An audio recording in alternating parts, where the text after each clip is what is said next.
Hola a todos y bienvenidos y muy buenos días o buenas tardes, según el lugar desde el que se unan a nosotros. Hoy tenemos una presentación sobre retención de placenta del cierre de trastornos de salud de las vacas frescas. Em, Aquí pueden ver las presentaciones que ya estaban presentados. Y es mi placer presentarles al doctor Adrián Barragán. Doctor Barragán es un profesor y veterinario en el parte de extensión en la Universidad de Estado de Pensilvania. Algunas de sus áreas de interés incluyen el manejo de las vacas en transición y desarrollo de la fuerza laboral en las lecherías. Doctor Barragán es de Argentina, donde él obtuvo su título de veterinario. También obtuvo un máster y un doctorado desde la Universidad del Estado de Ohio. Bienvenidos, doctor Barragán. Muchas gracias, Kelly, y gracias por la invitación. La verdad, muy contento de estar aquí y presentar un poco de la última información y las últimas investigaciones en este tópico.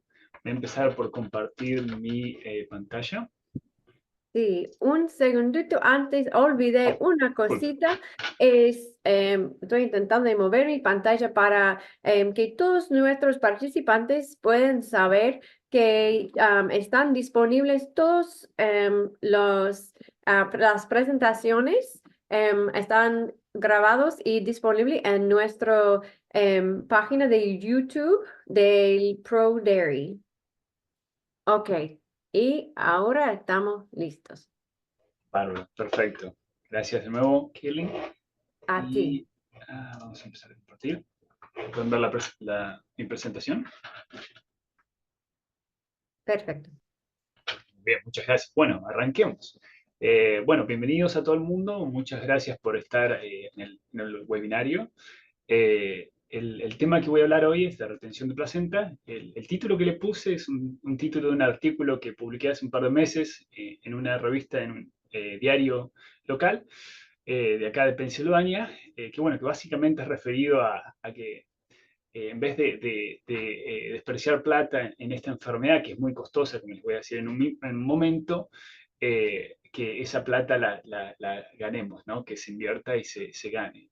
Pero bueno, un poco de lo que voy a cubrir hoy va a ser la definición y la patofisiología de esta enfermedad, los factores de riesgo, ¿no? Que es por ahí una de las áreas que me voy a enfocar mucho por la prevención, ¿no? Los factores de riesgo es una de las partes, o conocer estos factores de riesgo y cómo prevenirlos, cómo monitorearlos y manejarlos, es una parte de la parte más importante de la prevención. Y después voy a mencionar un poco los tratamientos, que realmente no hay muchos efectivos, pero hay muchas, como se dice, muchas teorías que se han desmentido, ¿no? Que se pensaba que ayudaba y realmente no ayudan. Entonces voy a desmentir un poco esos mitos y bueno, después vamos a terminar con un par de comentarios finales. Entonces, como definición, la retención de placenta es la falla de expulsión de la placenta en las primeras 24 horas después del parto, ¿no? Sencilla la definición, básicamente la vaca pare, digamos, hoy al mediodía, si para mañana al mediodía la vaca todavía tiene la placenta o no la expulsó, esa vaca tiene una placenta retenida, ¿sí? La incidencia varía mucho, depende del rodeo, del manejo, del país, ¿no? El promedio es más o menos alrededor de entre 8 a 9%, pero hay rodeos que tienen 1 o 2% y hay rodeos que tienen un poco más, de 16, 20. Siempre hay brotes, a veces debido a manejos se ven brotes en el cual la incidencia sube a 16, 20%, ¿no? Y en eso hay que empezar a buscar, ¿no? A investigar cuál es la causa de esos brotes, ¿no?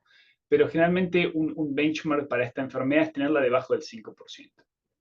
Los signos, por supuesto, los signos más comunes es la placenta retenida, ¿no? Que es la observación visual de la placenta eh, en la vulva, ¿no? O saliendo de la vulva, como está en la foto acá. La vaca también tiene una baja producción de leche, a veces, no siempre, puede venir acompañada con fiebre y depresión del apetito cuando ya está esta enfermedad, porque básicamente la placenta se retiene, pero esa retención y esa placenta que está colgando básicamente causa una apertura o una exposición del tracto reproductivo a la bacteria, ¿no? Entonces la bacteria se puede puede colonizar e infectar el tejido y causar una infección más sistémica en el cual tenemos signos clínicos sistémicos como la fiebre y la anorexia.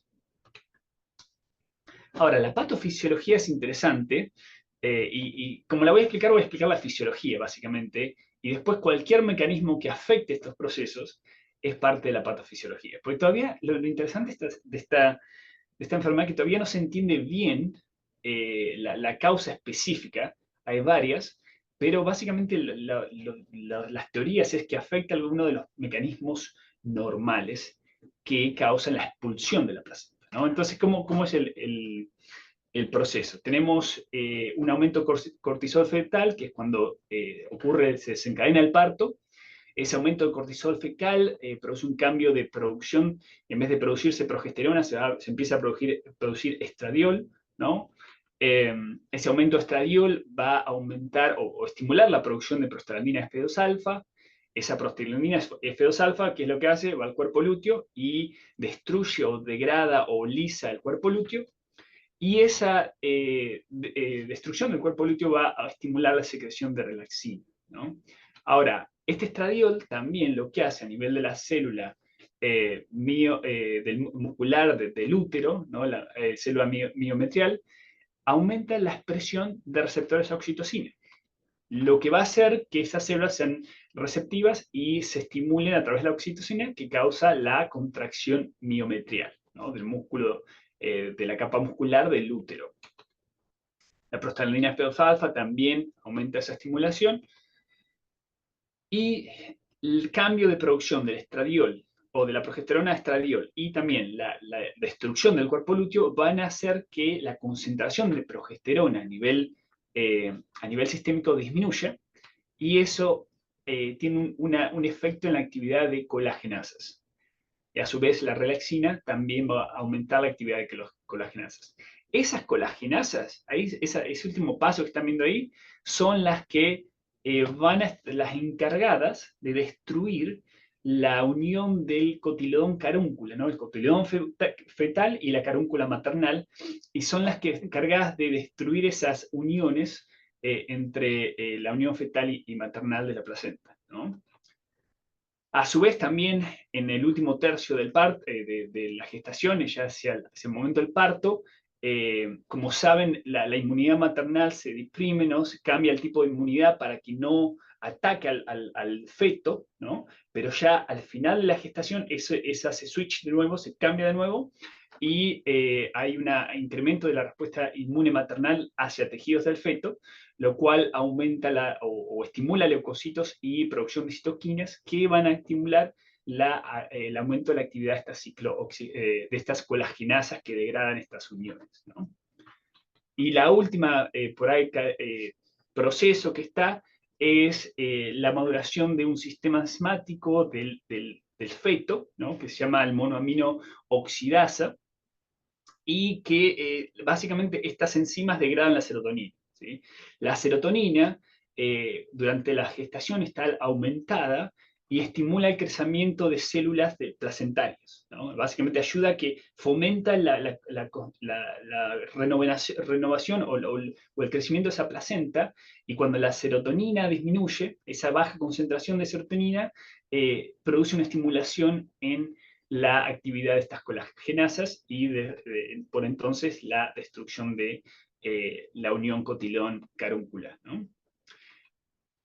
Y a su vez, la contracción miometrial, ¿no? O sea que tenemos la destrucción de esta unión, pero también hay que expulsarla, ¿no? Y se expulsa a través de contracciones uterinas. Eso causa la expulsión de la placenta, ¿no?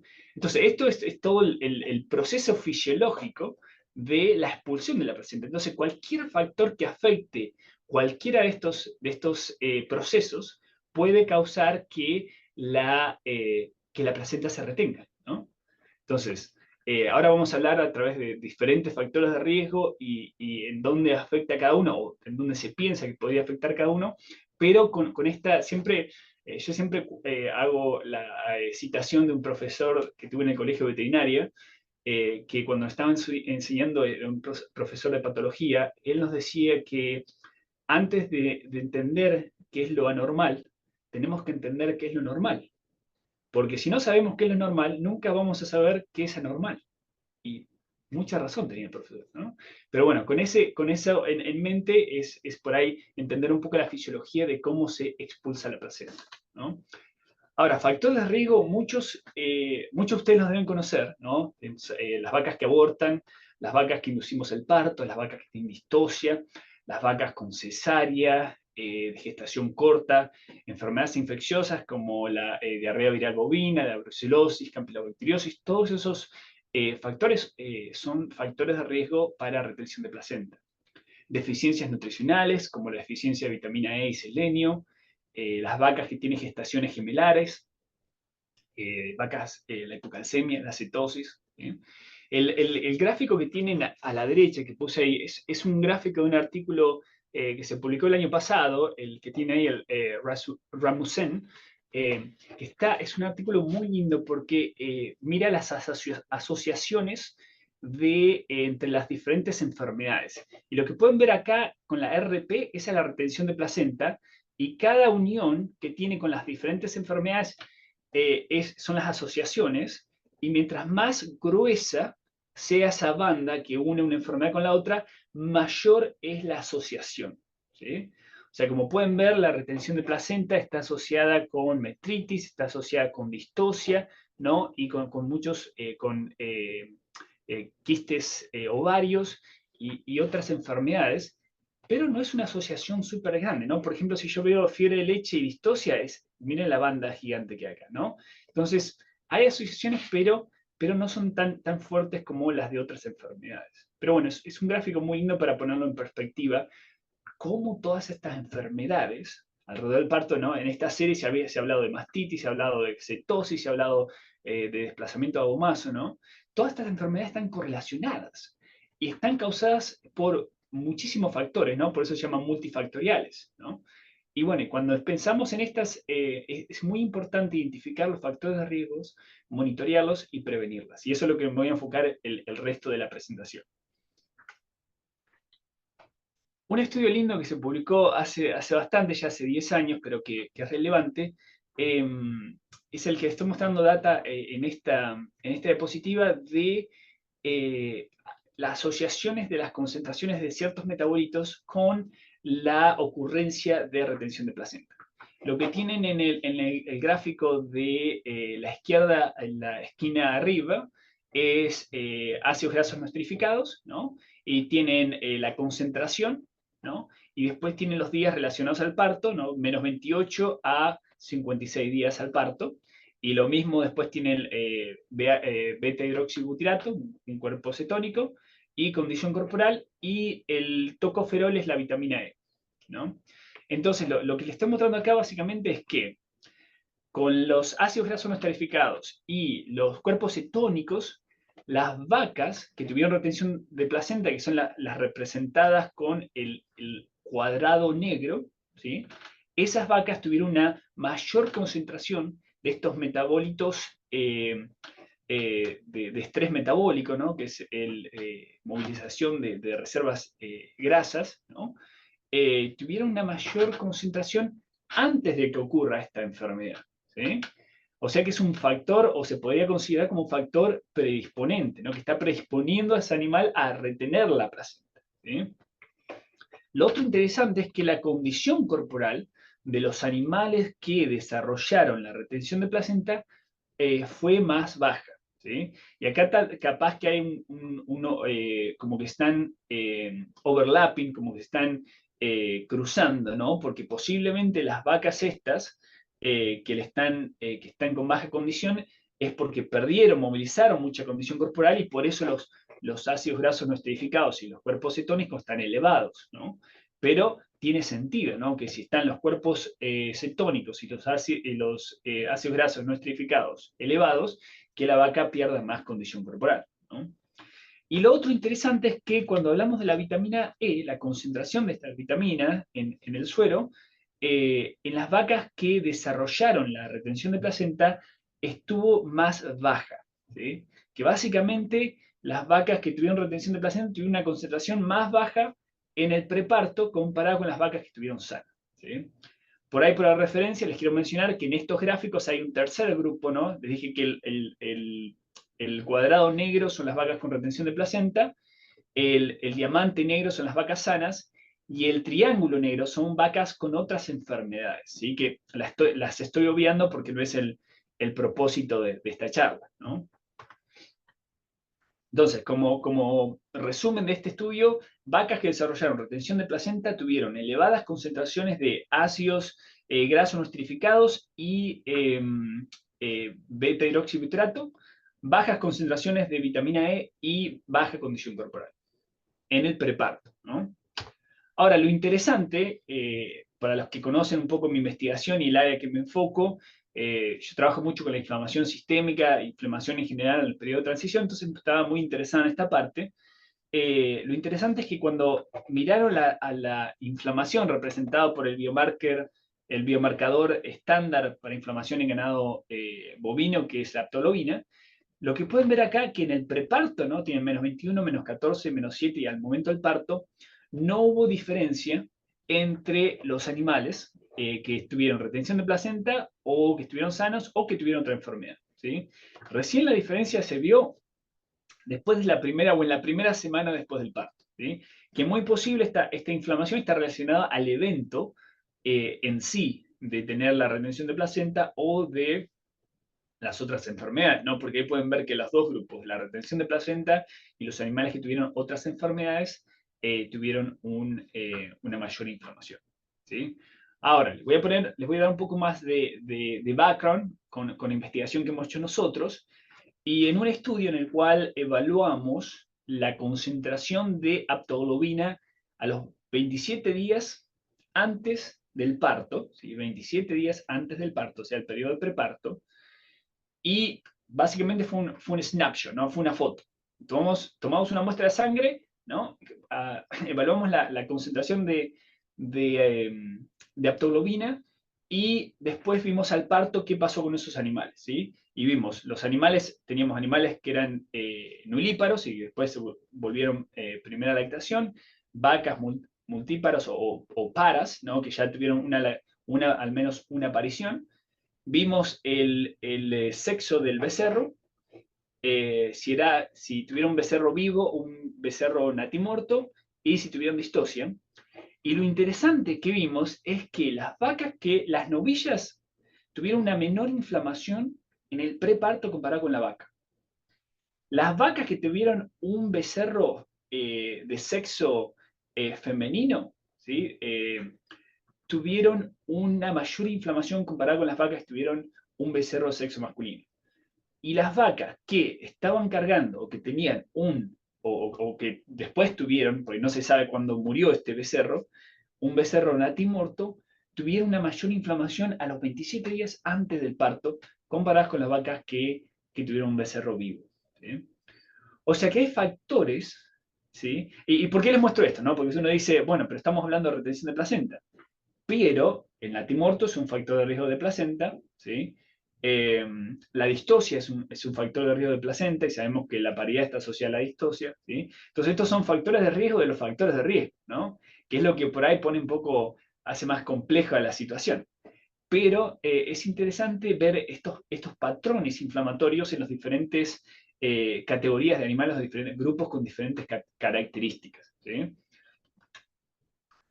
Ahora, ¿por qué estamos dando esta charla y por qué es tan importante esta enfermedad? No es tanto por el costo del tratar de la enfermedad o las pérdidas del momento en el que el animal tiene la enfermedad, sino las pérdidas que vienen después, ¿no? La retención de placenta ha sido asociada con mayor riesgo de enfermedades metabólicas, como la cetosis, la hipocalcemia, mayor riesgo de mastitis, mayor riesgo de enfermedades uterinas como la metritis, la endometritis, y por supuesto una menor producción de leche y un menor desempeño reproductivo o disminución de la fertilidad, ¿no?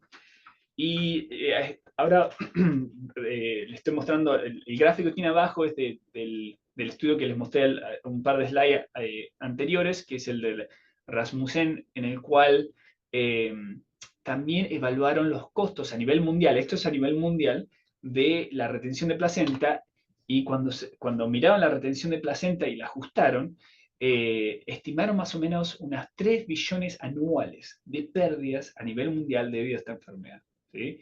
Ahora, este es un estudio muy lindo porque no solo hicieron la estimación del costo, sino que después se fijaron de dónde venía esa pérdida. ¿Sí? Entonces le voy a mostrar el siguiente gráfico que tiene este estudio, que la parte A de este gráfico es básicamente la proporción de cada enfermedad en base a las regiones del mundo, ¿no?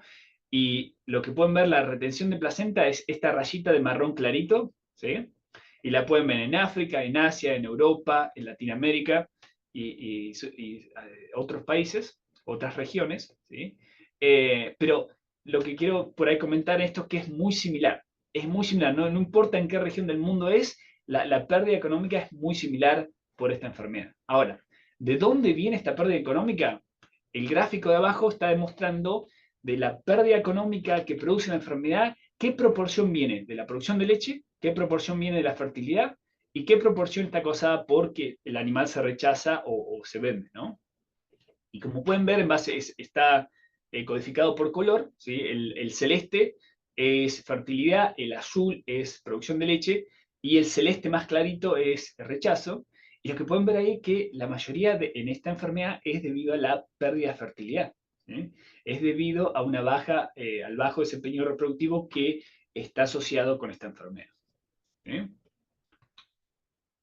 Muy bien, entonces vamos a entrar a la prevención, ¿no? Que por ahí es el factor más importante porque como les voy a contar al final de la presentación, los tratamientos, no hay muchos tratamientos efectivos, ¿sí? Entonces el foco nuestro tiene que ser la prevención. Entonces, ¿cómo vamos a prevenir esta enfermedad?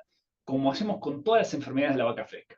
Monitorear y controlar los factores de riesgo, ¿sí? Entonces, por eso es muy importante identificar estos factores de riesgo y tener un sistema de monitoreo, ¿no? Registros, chequeos.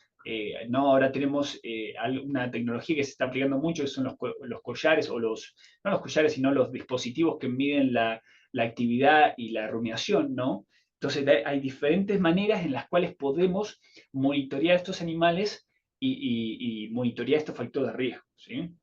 La nutrición con respecto a la retención de placenta es muy, muy importante, ¿sí? Por un par de componentes principales. La cetosis y la hipocalcemia son factores de riesgo para esta enfermedad, pero también las deficiencias de vitamina E y de selenio, ¿sí? Y ahí les puse la energía, ¿por qué? Porque a la vaca si le doy mucha energía, esa vaca se sobrecondiciona y esa vaca sobrecondicionada tiene un mayor riesgo de tener cetosis, ¿sí? Entonces está toda la cascada, hermano, pero la nutrición es muy, muy importante. Lo otro muy importante con respecto a la nutrición es que una buena nutrición va a fomentar una buena función del sistema inmune, ¿no? Y como vieron en la parte inicial que estamos hablando de la fisiología de la expulsión de la placenta, el sistema inmune es clave para que la placenta se expulse, ¿no? Tiene que funcionar adecuadamente, si no la placenta no se va a expulsar. Y el otro tópico que les pongo ahí es los manejos de partos distóxicos, ¿sí? ¿Y por qué les pongo esto? Porque muchas veces, ¿sí? Obviamente, la distosia está asociada con retención de placenta, ¿sí? Si yo asisto a una vaca, esa vaca tiene mayor riesgo de retener la placenta. Sin embargo, y no hay investigación, pero estaría bueno hacer un estudio en esto, no sé si nos aprobarían el IACUC, pero si la vaca se asiste inapropiadamente, ¿a qué me refiero inapropiadamente? Que no se usan técnicas de desinfección apropiadas, que no se tira apropiadamente y se causa mucho trauma en ese tejido, en el tracto reproductivo, esos animales que no los asistí apropiadamente o tardo mucho en asistir el animal, ¿no? Por ejemplo, el animal, en vez de asistirlo en las primeras 30 minutos, lo asisto a las 3 4 horas, ¿sí? Eh, Esos animales van a tener un mayor riesgo de retener la placenta comparado con un animal que lo asistí propiamente, ¿sí? Y ahora les voy a mostrar un estudio de cómo el entrenamiento puede afectar la retención de placenta, ¿no? Entrenamiento al momento del parto. Entonces, para hablar un poquito de cómo prevenimos o cómo, porque obviamente yo les decía, monitorear y manejar los factores de riesgo, entonces tenemos que empezar a cómo prevenimos esos factores de riesgo, ¿no? Entonces, cuando hablamos de distosia, lo ideal es usar toros con facilidad al parto, ¿no? O semen de toros con facilidad al parto, como decía, monitorear a los animales al preparto, darle asistencia adecuada, y la crianza de esas novillas o vaquillas, dependiendo en qué parte de Latinoamérica estamos, eh, especialmente la parte del manejo reproductivo, ¿no? Porque eso es lo que va a ayudar a prevenir problemas de sobrecondicionamiento, problemas de histosio en esa novilla, ¿no? Entonces, un par de cosas que muchos deben estar al tanto y muchos conocen, es cuando estamos empezando al manejo reproductivo de estas novillas, tenemos que asegurarnos que tengan la edad y el peso y el frame adecuado para que empecemos a inseminar esos animales o empecemos a servirlos, ¿sí? Un par de los benchmarks que utilizamos son entre 12 a 15 meses de edad, con un 65% del peso adulto al momento del servicio, ¿sí? Al momento del primer parto queremos que el animal esté entre 22 y 24 meses, con un 85% del peso adulto, y siempre evitar el sobrecondicionamiento de estos animales. Yo soy un firme creyente que en Estados Unidos tenemos una epidemia de vaca gorda y que no estamos haciendo nada para controlarla. Muchas de las enfermedades que estudiamos están fundadas en que el animal ya está manejado nutricionalmente inadecuadamente y se sobrecondiciona, ¿sí? Pero bueno, eso es tema para otra charla. Ahora, otro de los factores de riesgo que había mencionado son gestaciones gemelares, ¿no? Con respecto al manejo de las gestaciones gemelares, eso es identificación temprana y terminación, ¿sí? Donde se identifica, y eso está básicamente a cómo se hacen los diagnósticos de preñez, ¿no? Diagnóstico de preñez, recomendación al menos 3 o 4 durante la gestación, el primero entre los 32 a 45 días después de inseminada, donde se identifica que el animal tiene una preñez gemelar, esa preñez se debe terminar, ¿sí? Porque si la dejamos que siga a término, después vamos a tener el riesgo de estas enfermedades, ¿no? Implementar manejo nutricional para prevenir, como les decía, estas enfermedades metabólicas, hipocalcemia y cetosis, ¿no? Ahora, vamos a hablar un poquito de estas dos, ¿no? No me quiero meter muy de lleno porque podemos hablar semanas de estas dos enfermedades, pero quiero hablar un poquitito de cómo las prevenimos, ¿sí? Con relación a la hipocalcemia, si miramos, no sé, los 20 años, 30 años atrás, ¿sí? Comparado con ahora, se ha avanzado muchísimo en la prevención de hipocalcemia clínica o fiebre de leche. La hipocalcemia subclínica todavía no estamos tan bien, hay que seguir manejando esa parte. Pero para la prevención de hipocalcemia clínica, las estrategias que realmente han ayudado son estrategias nutricionales en las cuales durante el preparto damos concentraciones específicas de alimentos para mantener estos minerales en proporciones adecuadas, ¿sí? Para generar básicamente una especie de acidosis metabólica para que se empiece, ¿no? El eje de la parte hormona para secretar el calcio de los huesos, ¿no? Para activar ese eje, ese proceso.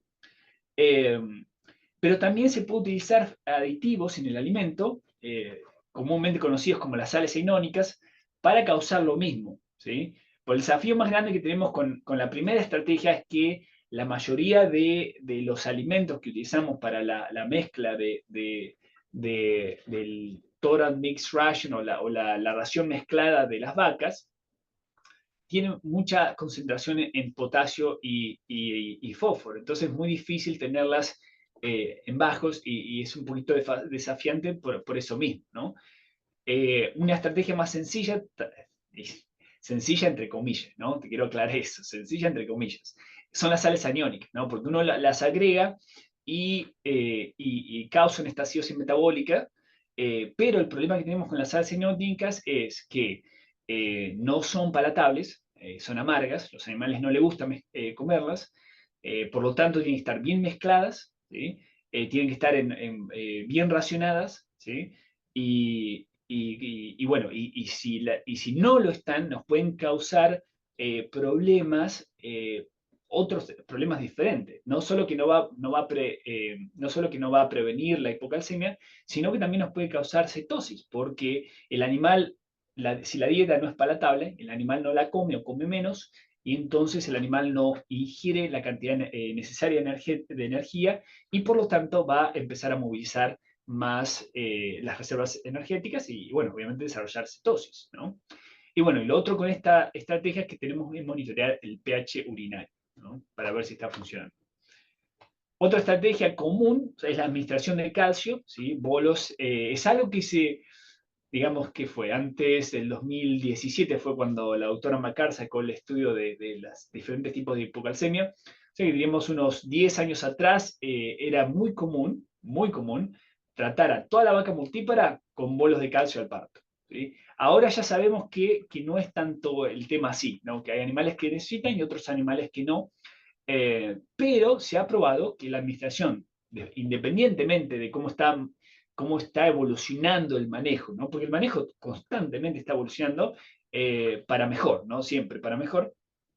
Independientemente de eso, la investigación existente que está ha demostrado que la administración de bolos de calcio mantiene la concentración de calcio constante por los primeros 3 o 4 días, ¿no? Que se administra.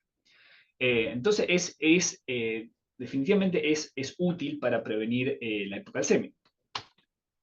Ahora, de las dos estrategias principales que les había dado, hay diferentes resultados que pueden ocurrir, ¿no? Que funcione, que no funcione o que empeore, ¿no? Y como les decía anteriormente, el manejo nutricional es desafiante porque las estructuras, no las estructuras, sino que los alimentos que usamos en esta región del mundo para alimentar las vacas son altas en potasio y en fósforo, es más desafiante, pero ¿funciona o no funciona? ¿Sí? Del otro lado, las sales aniónicas funcionan o pueden empeorar, ¿no? Por el tema que le decía que si afecta el consumo de materia seca, va a estar causando cetosis indirectamente, ¿no? Entonces, por eso hay que tener cuidado. ¿Funcionan? Sí, no hay ninguna duda que funcionan, están probadas por ciencia, funcionan. Pero hay que tener un protocolo bien estricto y un manejo bien estructurado para que funcione, ¿no? Muy bien. Ahora, hablemos un poquito de la cetosis y la prevención. Yo sé que el doctor Gustavo Schunemann dio una charla de esto, así que no voy a perder mucho tiempo, pero voy a hablar un poquito de qué es lo que necesitamos, los conceptos básicos para prevenir la cetosis, ¿sí? Uno de los conceptos principales es evitar la vaca gorda, ¿sí? Evitar que mis vacas se sobrecondicionen. Muchas veces esto ocurre con el ciclo vicioso de cetosis, cetosis, baja fertilidad, ¿no? ¿Qué pasa? La vaca tiene cetosis, no se preña o tarda en preñarse, entonces la vaca en vez de preñarse los primeros 100, 120 días en leche, se preña los 200 días en leche, esa vaca tiene una gestación de 9 meses, ¿no? Entonces después de esos 200 tenemos 9 meses, 200 días, después 9 meses arriba, ¿no? Y ese tiempo que la vaca está preñada, no está produciendo lo mismo que estaba produciendo, ¿no? Antes, baja la producción, está comiendo lo mismo, engorda, ¿no? Esa vaca gorda tiene mayor riesgo de cetosis y el ciclo vuelve a arrancar, ¿sí? Entonces, eso es muy importante, el manejo reproductivo de la vaca durante el rodeo y identificar esto, más que nada monitorear la condición corporal, ¿sí? Porque ese monitoreo de la condición corporal es lo que nos va a determinar si tenemos un problema o no y cuándo manejarlo, ¿sí? Y lo otro muy importante es, obviamente, como muchos deben saber, los que están en línea deben saber, y todos, esto es un concepto bastante viejo, ya hace 30 años que se sabe, que las vacas en el periodo de transición tienen una disminución del consumo de materia seca, ¿sí? No importa que también las manejemos, siempre van a tener un nivel de disminución de ese consumo de materia seca. Nuestro objetivo es disminuir la caída, ¿sí? Siempre va a haber una caída, pero mientras más chiquita la podamos hacer, más eficientes o más chances vamos a tener de prevenir la cetosis, ¿sí? ¿Cómo disminuimos la caída de consumo de materia seca? A través de diferentes manejos, ¿no? Tener una densidad animal, una carga animal en el corral adecuada, tratar de evitar de mezclar animales de primera lactación o novillas antes del parto con vacas adultas, ¿sí? Buen manejo del comedero, ¿no? Que se dé la comida a tiempo, que se haga push-up, que se empuje la comida, ¿no? Todo ese tipo de manejo va a ayudar a aumentar el consumo o disminuir la caída del consumo de materia seca. Ahora, ¿qué es lo que queremos? Y yo por acá les doy, esta es el periodo de transición en una escala de tiempo, y les doy un poco por ahí los ideales míos, pero esto varía, depende del profesional, pero independientemente de cuál es la condición ideal que uno busca, ¿no? Por ejemplo, a mí me gustan los animales entre 3,25 y 3,5 en el preparto, que estén entre 3 y 2,75 en el preparto y que después vuelvan a la condición ideal de 3,25 3,5. Pero independientemente de cuál es el punto de corte, uno no quiere que el animal disminuya más de 0,5 de condición corporal durante el periodo de transición, ¿sí? Por ahí esa es la parte, no es tan importante cuáles son los benchmarks de uno, sino qué tanto disminuye esa condición corporal durante este periodo. ¿Okay? Ok, ahora, un poquito de manejo nutricional y enfocándonos un poco más a los suplementos, ¿no? Pues hablamos de energía, ¿sí? Hablamos de manejo de minerales o agregado de sales aniónicas para prevenir la hipocalcemia. Eh, y un poco del manejo preparto es mucho en base a la cantidad de energía y la cantidad de fibra, ¿sí? Como todos sabemos, es la concentración de fibra detergente neutra en ese mezclado de alimentos que le damos al animal, es lo que determina el llenamiento del rumen y le da la saciedad al animal y determina el consumo, ¿sí? Entonces, es un balance entre la fibra detergente neutra que le damos y la energía que le damos, ¿sí? ¿Para qué? Para evitar que el animal gane peso, pero también para evitar que el animal pierda. No queremos ninguno de los extremos, queremos que el animal mantenga, ¿sí?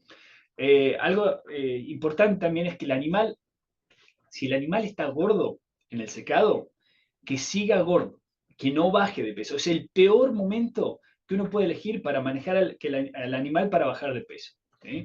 Entonces el animal ni tiene que subir ni tiene que bajar, tiene que estar en la misma condición o básicamente en un balance energético neutro, ni positivo ni negativo, ¿sí? Y algo que se ha sabido por años, y la investigación en la suplementación de vitamina I y selenio data de 30, 35 años atrás, es que los animales que suplementan, o las dietas ya las tenemos tan bien aceitadas que ya está incluido, pero las dietas tienen que tener buena concentración de vitamina E y selenio. Y eso se sabe que ayuda a prevenir la retención de placenta. Y les puse por ahí un gráfico de un artículo, una revisión más nueva, en el cual habla un poquito de cómo estos antioxidantes, ¿no? Porque esos son lo que la vitamina E y el selenio son antioxidantes, cómo esos antioxidantes básicamente disminuyen el estrés oxidativo y mejoran la función del sistema inmune. ¿Se acuerdan que le había dicho que para que se expulse la placenta tiene que haber una óptima función del sistema inmune y si tenemos un alto estrés oxidativo, se va a ver afectada, ¿no? Negativamente afectada, y estos antioxidantes ayudan a evitar ese estrés oxidativo, ¿sí? Ahora, un estudio muy lindo, que lo escuché en un podcast hace un par de semanas, que este es del doctor Santos de Florida y en colaboración con el doctor Nelson Corwin, es un estudio en el cual suplementaron las vacas después del parto con vitamina D activa, ¿no? El calcitriol, ¿no? En este estudio, que me pareció muy interesante por la interacción que tuvieron con la condición corporal, lo que ven acá es las vacas controles, que no les dieron nada, que son vacas que están con las barras blancas. Las vacas que le dieron 200 microgramos de calcitriol y las vacas que le dieron 300. Son diferentes dosis, ¿no? Una un poquito más alta. Con gris claro las de 200 y con un negro las de 300. Y después lo que tienen son las enfermedades, ¿no? Hipoglucemia subclínica, retención de placenta, metritis, mastitis y así, ¿no? Lo interesante es que vieron que esta estrategia de darle el calcitriol en las 6 primeras, en las 6 horas después del parto, ¿sí? Esta es una administración inyectable, disminuyó la incidencia de retención de placenta solamente en las vacas con sobrepeso. Muy, muy interesante. Y eso lo vimos también en estudios de modulación de la inflamación. Pero bueno, quería comentar acerca de este estudio. Lo otro que también se ha visto, y esto es un metaanálisis que se publicó este año, es que la suplementación oral con calcio al posparto también disminuyó el riesgo o la mayoría de los estudios publicados, disminuyó el riesgo de la incidencia de retención de placenta, ¿sí? O de que la vaca sufra retención de placenta. Y ahí básicamente cuando los promedios están del lado izquierdo de la barra, está a favor de la suplementación, y si están del lado derecho está en contra o a favor del control o en contra de la suplementación. ¿Sí? O sea, muy interesante, dependiendo del estudio, diferentes riesgos relativos, pero muy interesante que en general una diferencia significativa a reducir la placenta si los animales recibieron suplementación oral con calcio.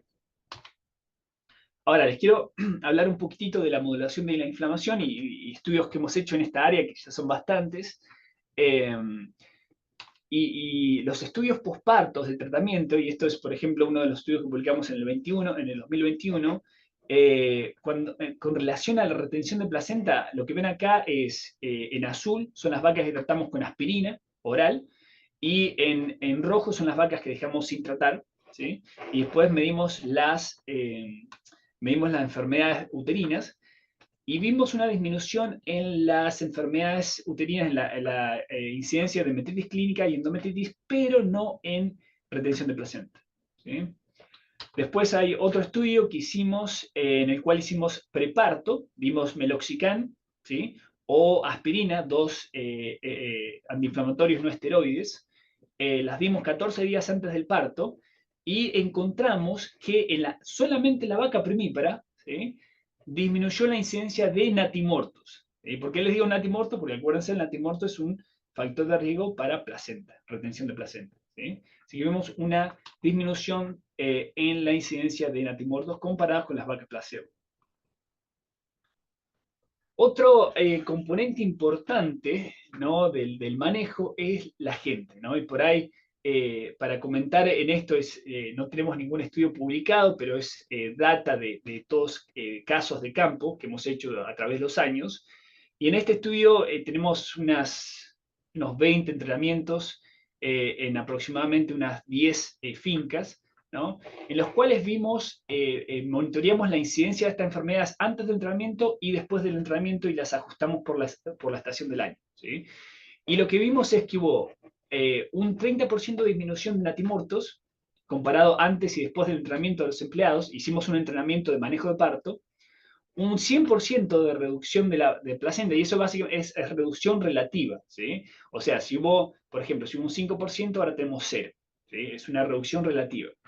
Y metritis tuvimos un 14,3% de disminución de esta incidencia también, ¿sí? Así que es data que estamos tratando de publicar, porque es muy importante enfatizar la importancia de entrenar a la gente, ¿sí? Que la gente sepa qué hacer, cuándo hacerlo y por qué lo tienen que hacer, ¿sí?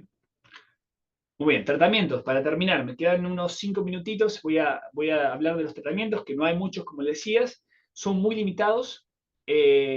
Los estudios que han evaluado tratamientos para esta enfermedad encontraron que cuando la vaca ya tiene la retención de placenta, los antibióticos sistémicos ayudan a disminuir la fiebre, y en un estudio demostraron que ayudó a prevenir la metritis, pero no, como diría, no aumenta o no disminuye los días que la vaca tiene la placenta retenida, ¿sí? La vaca se tiene la placenta retenida, uno trata con antibióticos, no es que la placenta se le va a caer al día siguiente, no.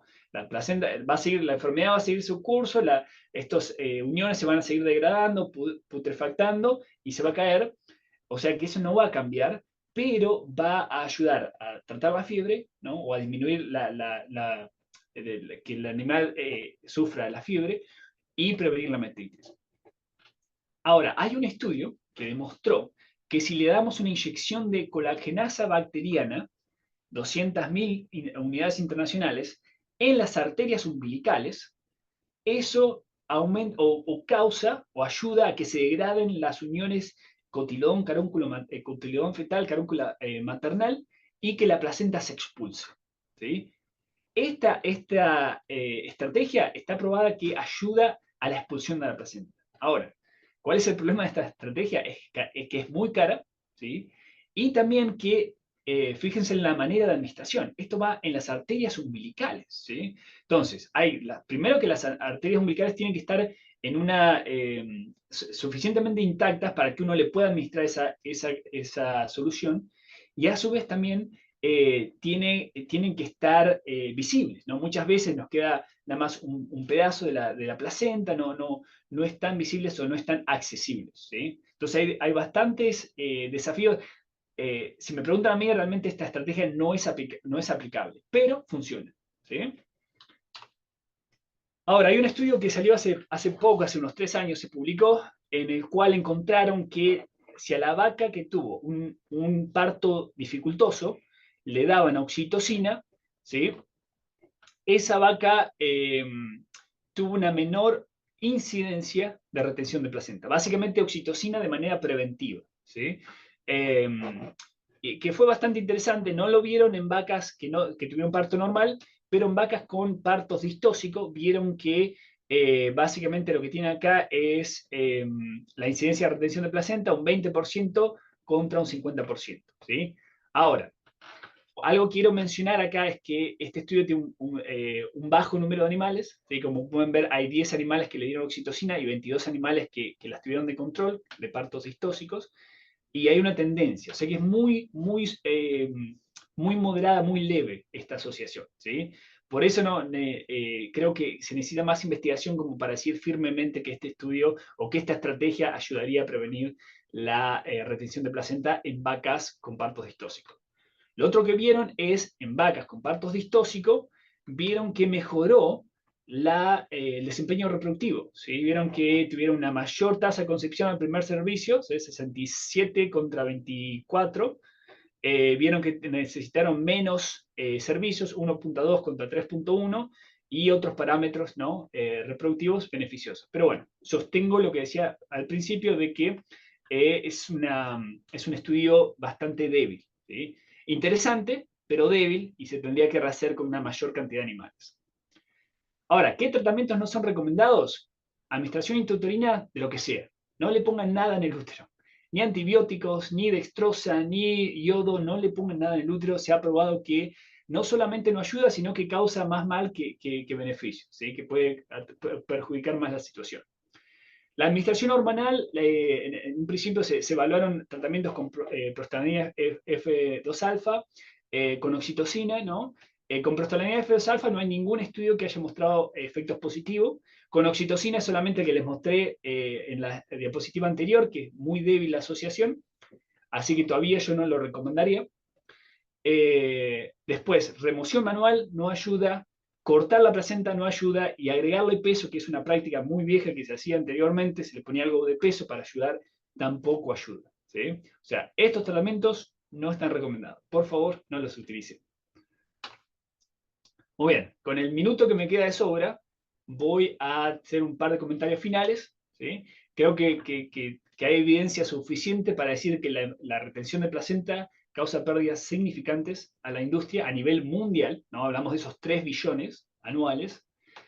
Eh, También les mostré que no hay muchos tratamientos, ¿sí? No hay muchos tratamientos efectivos, y nos tenemos que enfocar en la prevención. ¿En qué parte la prevención en qué momento es el preparto e incluso antes, ¿no? Cuando hablamos de manejar preñeces gemelas, eso empieza mucho antes del preparto, ¿no? O cuando hablamos de evitar la sobrecondición de los animales, eso empieza mucho antes del preparto, ¿no? Entonces, no solo en el preparto, pero inclusivamente mucho antes. ¿Y en qué nos enfocamos? En monitorear y prevenir los factores de riesgo y tener un adecuado manejo nutricional para prevenir las enfermedades metabólicas y prevenir carencias nutricionales como por ejemplo la deficiencia de vitamina E y selenio, que son los antioxidantes que comentamos que pueden causar que la placenta se retenga, ¿no? Con eso quiero agradecer a las fuentes de fondos de financiamiento de la investigación nuestra, al Departamento de Pensilvania de Agricultura, al UCA y bueno, a todos los estudiantes de undergrado, los graduados, a nuestra laboratorista Marcela por toda la ayuda en el laboratorio y sin más que decir, muchísimas gracias por la atención y bueno, bienvenida a cualquier pregunta que tenga.